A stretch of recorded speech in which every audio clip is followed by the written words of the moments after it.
Il y avait une émission ce matin sur France Culture concernant l'invention de l'écriture, des alphabets, etc.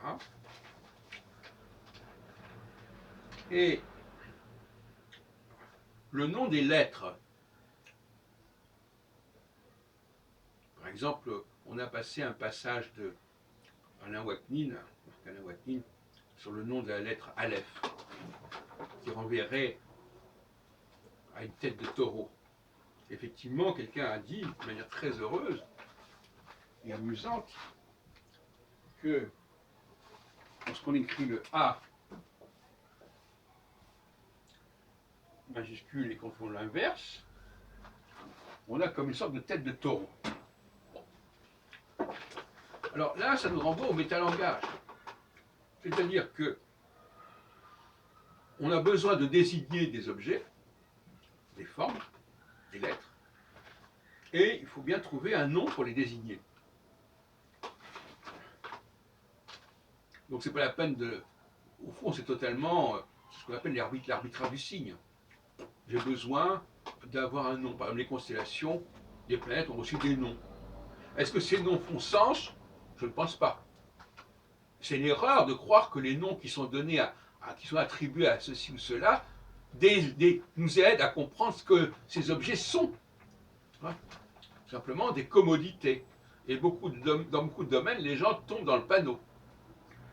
Alors, le nom des lettres, par exemple, le fait que la lettre B, et on trouve ça beaucoup mieux en grec qu'en français. En français, on a supprimé, dans la plupart des cas, les consonnes allant avec ces lettres, mais on a par exemple alpha, nous on dit A.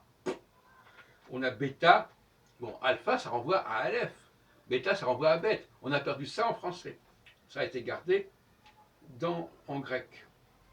Et ce qu'on appelle des acrophones, des acromorphes. Alors, il faut bien comprendre que savoir que guimel, par exemple, ça peut renvoyer au chameau, au camel, comme disent les Anglais, etc. Bon. Ou que aïn en hébreu renvoie à l'œil, ou que shin renvoie à la dent, etc. Bon, pourquoi pas. Mais c'est du métalangage. Ça n'a pas de signification en soi. Et il faut bien comprendre que dans bien des cas, nous avons affaire à des simples métalangages. Le fait de désigner quelqu'un par un tel et tel prénom n'est pas censé dire ce qu'il est. Et le facteur de désignation est un facteur arbitraire. Il ne nous renseigne pas sur l'objet qui est ainsi désigné.